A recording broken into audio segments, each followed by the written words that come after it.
जय हिंद साथियों स्वागत है हमारे YouTube चैनल पर। साथियों, आज हम रेलवे भर्ती परीक्षा 2024 के लिए प्रीवियस ईयर क्वेश्चन पेपर लेकर आए हैं, जिसमें हम जी के जीएस के 40 महत्वपूर्ण प्रश्नों को डिस्कस करेंगे।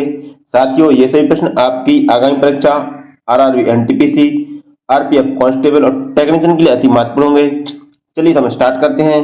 हमारा पहला क्वेश्चन है, साथियों हमारा पहला क्वेश्चन कहता है कि निम्न में से कौन अंडमान की जनजाति नहीं है। इसमें से पूछा गया कि कौन सी अंडमान की जनजाति नहीं है।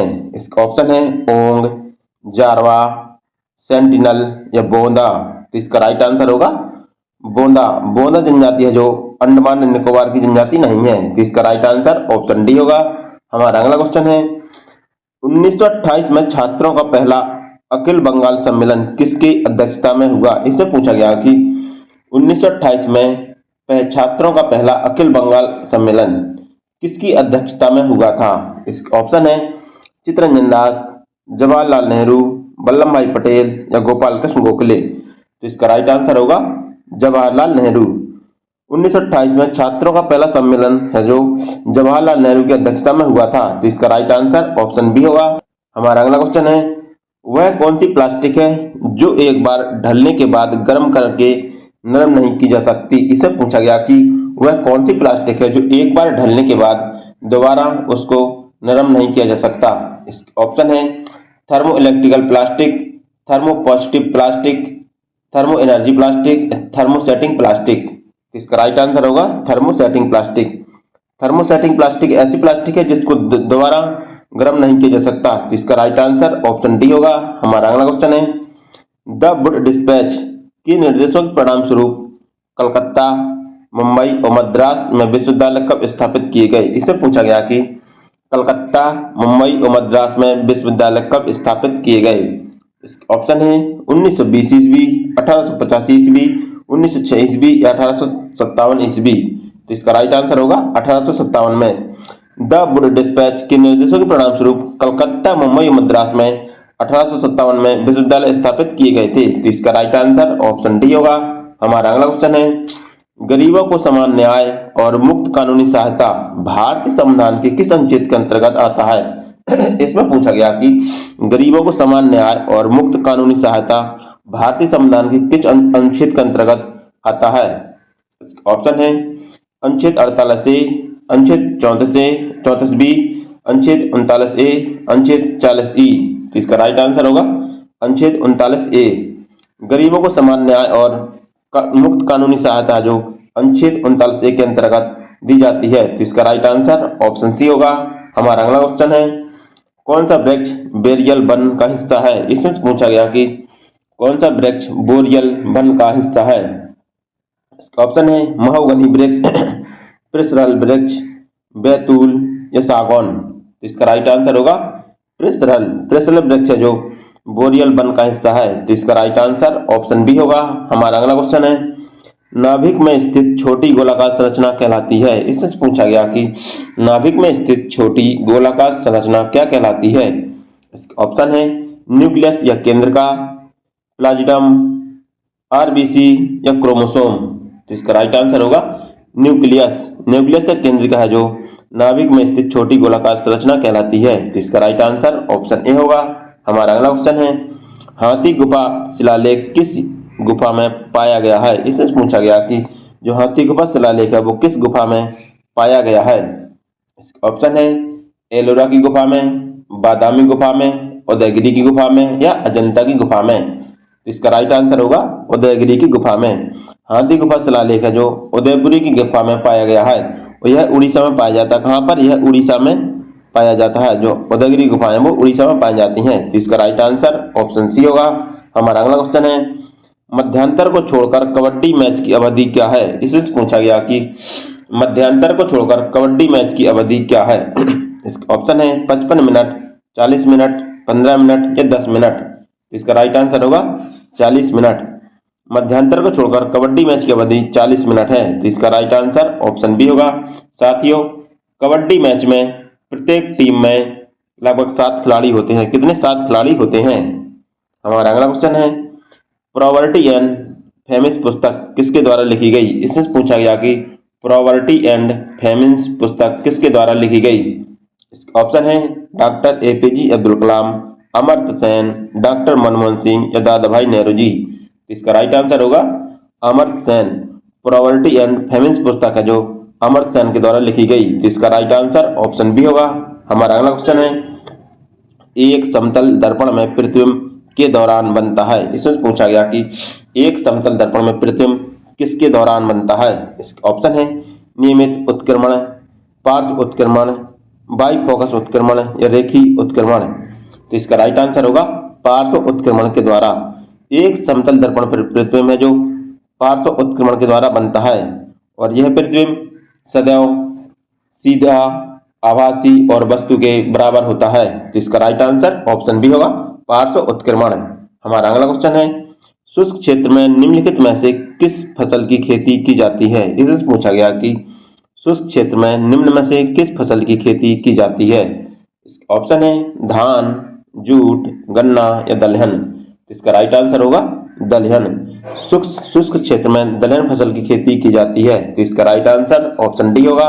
हमारा अगला क्वेश्चन है खो खो के खेल का मैदान होता है। इससे पूछा गया कि जो खो खो खेल है उसका मैदान किस आकार का होता है। इसका ऑप्शन है षटकोणी, गोलाकार, आयताकार या अष्टकोणी। तो इसका राइट आंसर होगा आयताकार। खो खो खेल का मैदान आयताकार होता है। तो इसका राइट आंसर ऑप्शन सी होगा। हमारा अगला क्वेश्चन है विश्व का प्रमुख मैग्नीज उत्पादन देश कौन सा है। इसमें से पूछा गया कि विश्व का प्रमुख मैगजीन उत्पादक देश कौन सा है। इसका ऑप्शन है गाविन, भारत, चीन या दक्षिण अफ्रीका। तो इसका राइट आंसर होगा दक्षिण अफ्रीका। विश्व का प्रमुख मैगजीन उत्पादक देश दक्षिण अफ्रीका है। तो इसका राइट आंसर ऑप्शन डी होगा। हमारा अगला क्वेश्चन है निम्न में से कौन सी महासागरीय धारा हिंद महासागर में पाई जाती है। इसमें पूछा गया कि कौन सी महासागरीय धारा जो हिंद महासागर में पाई जाती है। इसका ऑप्शन है लेब्राडोर धारा, पेरू धारा, गल्फ स्ट्रीम धारा या अगुल-हस धारा। इसका राइट आंसर होगा अगुल-हस धारा जो हिंद महासागर क्षेत्र में पाई जाती है। तो इसका राइट आंसर ऑप्शन डी होगा। हमारा अगला क्वेश्चन है भारतीय संविधान में 9वीं अनुसूची के किस संवैधानिक संशोधन अधिनियम द्वारा जोड़ी गई। इसमें पूछा गया कि भारतीय संविधान में 9वीं अनुसूची है वो किस संवैधानिक संशोधन के द्वारा जोड़ी गई थी। इसका ऑप्शन है पहला संविधान संशोधन अधिनियम द्वारा, चौथा संविधान संशोधन अधिनियम द्वारा, दूसरा संविधान संशोधन अधिनियम द्वारा या नौवां संविधान संशोधन अधिनियम द्वारा। इसका राइट आंसर होगा पहला संविधान संशोधन अधिनियम द्वारा। भारतीय संविधान में 9वीं अनुसूची पहले संविधान संशोधन अधिनियम के द्वारा जोड़ी गई थी। तो इसका राइट आंसर ऑप्शन ए होगा। हमारा अगला क्वेश्चन है खुदाई खिदमतगार आंदोलन का नेतृत्व किसने किया। इसमें पूछा गया कि खुदाई खिदमतगार आंदोलन का नेतृत्व किसके द्वारा किया गया था। ऑप्शन है लाला लाजपत राय, सुभाष चंद्र बोस, खान अब्दुल गफ्फार खां या एनी बेसेंट। इसका राइट आंसर होगा खान अब्दुल गफ्फार खां। खुदाई खिदमतगार आंदोलन का नेतृत्व खान अब्दुल गफ्फार खान के द्वारा किया गया था। तो इसका राइट आंसर ऑप्शन सी होगा। हमारा अगला क्वेश्चन है किस शहर को भारत की झींगे की राजधानी कहा जाता है। इससे पूछा गया कि किस शहर को भारत की झींगे की राजधानी कहा जाता है।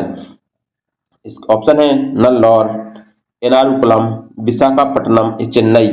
इसका राइट आंसर होगा नल्लौर। नल्लौर को भारत की झींगे की राजधानी कहते हैं। तो इसका राइट आंसर ऑप्शन ए होगा। हमारा अगला क्वेश्चन है निम्नलिखित में से किस राज्य में सड़कों का घनत्व सबसे अधिक है। इसमें पूछा गया कि किस राज्य में सड़कों का घनत्व सबसे अधिक है। ऑप्शन है केरल, जम्मू कश्मीर, बिहार या झारखंड। इसका राइट आंसर होगा केरल। केरल राज्य में सड़कों का घनत्व सबसे अधिक है। तो इसका राइट आंसर ऑप्शन ए होगा। हमारा अगला क्वेश्चन है Tata iron and steel company की स्थापना कब हुई। इससे पूछा गया कि Tata iron and steel company की स्थापना कब हुई थी। ऑप्शन है 1907 ईस्वी, 1912 ईस्वी, 1910 ईस्वी या 1909 ईस्वी। इसका राइट आंसर होगा 1907 ईस्वी। Tata iron and steel company की स्थापना 1907 ईस्वी में हुई थी। तो इसका राइट आंसर ऑप्शन ए होगा। हमारा अगला क्वेश्चन है प्रसिद्ध पटोला साड़ी मौलिक रूप से किस राज्य से है। इससे पूछा गया कि प्रसिद्ध पटोला साड़ी मौलिक रूप से किस राज्य से है। ऑप्शन है आंध्र प्रदेश, बिहार, तमिलनाडु या गुजरात। इसका राइट आंसर होगा गुजरात। प्रसिद्ध पटोला साड़ी है जो गुजरात राज्य से संबंधित है। इसका राइट आंसर ऑप्शन डी होगा। हमारा अगला क्वेश्चन है नीति आयोग का अध्यक्ष कौन होता है। इसमें पूछा गया कि नीति आयोग का अध्यक्ष कौन होता है। ऑप्शन है उपराष्ट्रपति, राष्ट्रपति द्वारा नियुक्त सेवानिवृत्त आईएएस अधिकारी, प्रधानमंत्री या राष्ट्रपति? तो इसका राइट आंसर होगा प्रधानमंत्री। नीति आयोग का अध्यक्ष प्रधानमंत्री होता है, तो इसका राइट आंसर ऑप्शन सी होगा। साथियों, नीति आयोग की स्थापना 1 जनवरी 2015 को योजना के स्थान पर की गई थी। हमारा अगला क्वेश्चन है, हिंदू मंदिरों में पर्वत की चोटी के समान आकृति क्या दर्शाती है? इसमें पूछा गया कि हिंदू मंदिरों में पर्वत की चोटी के समान आकृति क्या दर्शाती है? ऑप्शन है गर्भगृह, शिखर, वाहन या मंडप। तो इसका राइट आंसर होगा शिखर। हिंदू मंदिरों में पर्वत की चोटी की समान आकृति है जो शिखर को दर्शाती है। क्या दर्शाती है? शिखर को दर्शाती है। तो इसका राइट आंसर ऑप्शन बी होगा। हमारा अगला क्वेश्चन है, भारत के महान्यायवादी किसके द्वारा नियुक्त किए जाते हैं? इससे पूछा गया कि भारत के महान्यायवादी किसके द्वारा नियुक्त किए जाते हैं? ऑप्शन है उपराष्ट्रपति, प्रधानमंत्री, राष्ट्रपति या भारत के मुख्य न्यायाधीश। तो इसका राइट आंसर होगा राष्ट्रपति। भारत के महान्यायवादी राष्ट्रपति के द्वारा नियुक्त किए जाते हैं और यह राष्ट्रपति के पश्चात पर्यंत अपने पद पर रह सकते हैं। तो इसका राइट आंसर ऑप्शन सी होगा राष्ट्रपति। हमारा अगला क्वेश्चन है, आईसीसी क्रिकेट ओडीआई विश्व कप आमतौर पर हर साल में होता है। इसमें पूछा गया कि आईसीसी क्रिकेट का ओडीआई विश्व कप है जो आमतौर पर कितने साल में होता है? ऑप्शन है 2 साल, 5 साल, 6 साल या 4 साल। तो इसका राइट आंसर होगा 4 साल।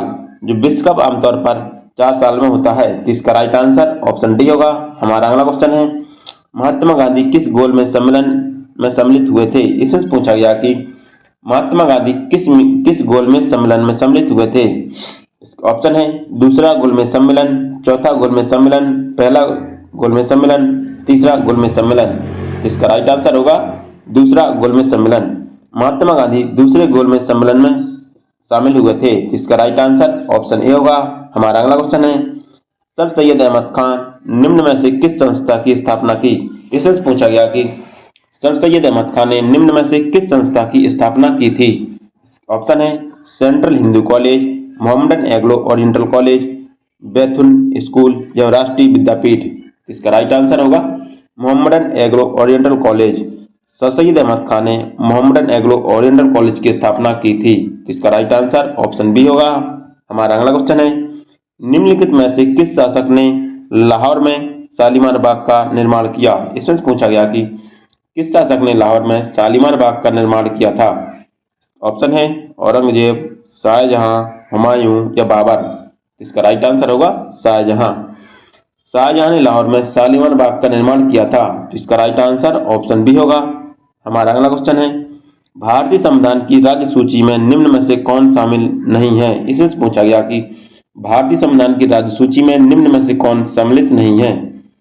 ऑप्शन है रक्षा, पुलिस, भूमि या कृषि। इसका राइट आंसर होगा रक्षा। रक्षा संबंधी कारण जो राज्य सूची में शामिल नहीं है। तो इसका राइट आंसर ऑप्शन ए होगा। हमारा अगला क्वेश्चन है, लकड़ी के गूदे के रासायनिक उपचार द्वारा प्राप्त कृत्रिम रेशा कौन सा है? इसमें पूछा गया कि लकड़ी के गूदे से रासायनिक उपचार के द्वारा प्राप्त कृत्रिम रेशा क्या कहलाता है? ऑप्शन है एक्रिलिन, संश्लेषित, नायलॉन या रेयान। जिसका राइट आंसर होगा रेयान। रेयान रेशा जो लकड़ी के गूदे से रासायनिक उपचार के द्वारा प्राप्त किया जाता है। तो इसका राइट आंसर ऑप्शन डी होगा। हमारा अगला क्वेश्चन है, निम्न में से कौन राष्ट्रपति की ओर से भारत की आकस्मिक निधि की देखरेख करता है? इसमें पूछा गया कि निम्न में से कौन राष्ट्रपति की ओर से भारत की आकस्मिकता निधि की देखरेख करता है? ऑप्शन है वित्त सचिव, गृह मंत्री, वित्त मंत्री या प्रधानमंत्री।